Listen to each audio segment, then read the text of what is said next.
उन्हीं फीमेल्स को over the years ये डेवलप होके कैंसर में तब्दील हो सकता है। ये एक दूसरे से फैलता है, छुआछूत की बीमारी है, क्योंकि एक बार अगर पेशेंट कैंसर का हो गया, लेबल कर दिया उसको, तो वो लाइफ लॉन्ग रहता है।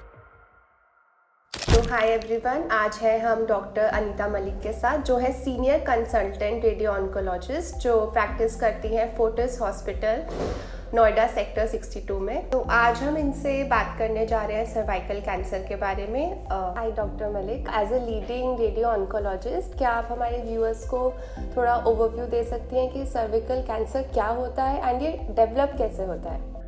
जो सर्विक्स यूट्रस का लोअर मोस्ट पार्ट होता है, जिसको सर्विक्स कहते हैं, और अगर इसमें कैंसर डेवलप हो जाए तो उसको सर्वाइकल कैंसर कहते हैं। तो इसका मेन कारण जो है वो HPV human papilloma virus infection होता है।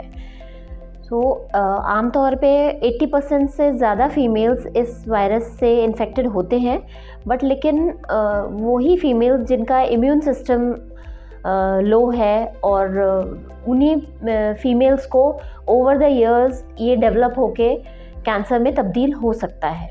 तो सर्वाइकल कैंसर के बारे में बहुत सारी मिथ्स एंड मिसकंसेप्शन है, तो क्या आप वो कुछ शेयर कर सकते हैं? तो कैंसर के बारे में आमतौर पे भी लोगों को लगता है कि ये एक दूसरे से फैलता है, छुआछूत की बीमारी है, जबकि ऐसा नहीं है। जो कैंसर के पेशेंट्स हैं वो अपने फैमिली परिवार के साथ में रह सकते हैं ट्रीटमेंट के दौरान भी, बल्कि उल्टा उनको ज़्यादा चांसेस हैं इन्फेक्शन होने के, बिकॉज उनका इम्यून सिस्टम कम होता है, लो लेवल पे होता है, जिस समय उनका ट्रीटमेंट चल रहा होता है।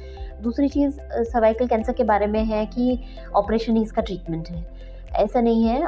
एक स्टेज के बाद में जो है इसका ट्रीटमेंट रेडिएशन और कीमोथेरेपी से होता है, उससे भी मरीज़ पूरी तरह से ठीक हो जाते हैं। हमने ऐसा अक्सर सुना है कि जो सर्वाइकल कैंसर है वो पेशेंट को फिजिकली नहीं बल्कि इमोशनली भी बहुत चैलेंज करता है। तो अपने एक्सपीरियंस में क्या आप बता सकते हैं कि इस इमोशनल चैलेंज से कैसे एक पेशेंट और उनकी फैमिली कोप करती है?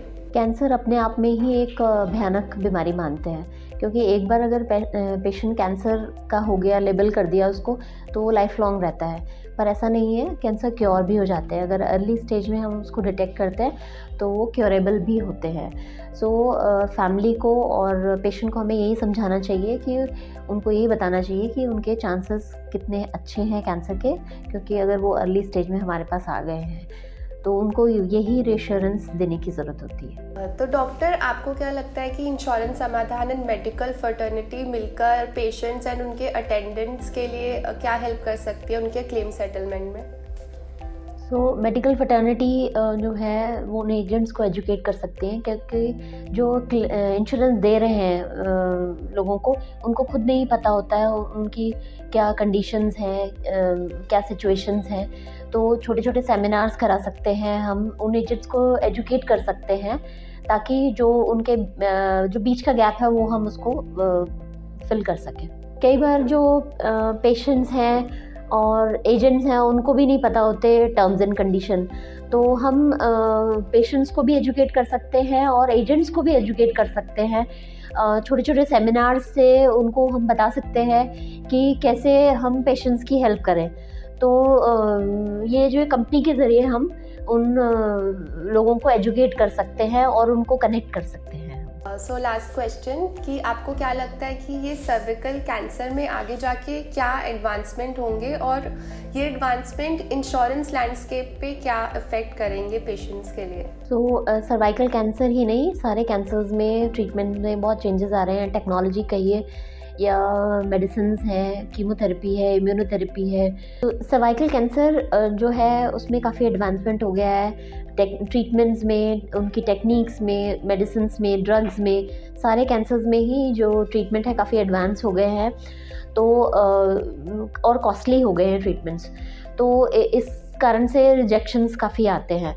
तो ऐसी स्थिति में, कंडीशन में पेशेंट्स को, उनकी फैमिलीज़ को हमें ज़्यादा एजुकेट करने की ज़रूरत है, सो दैट उनके रिजेक्शंस कम हों। और आपकी कंपनी तो है ही उनको हेल्प करने के लिए।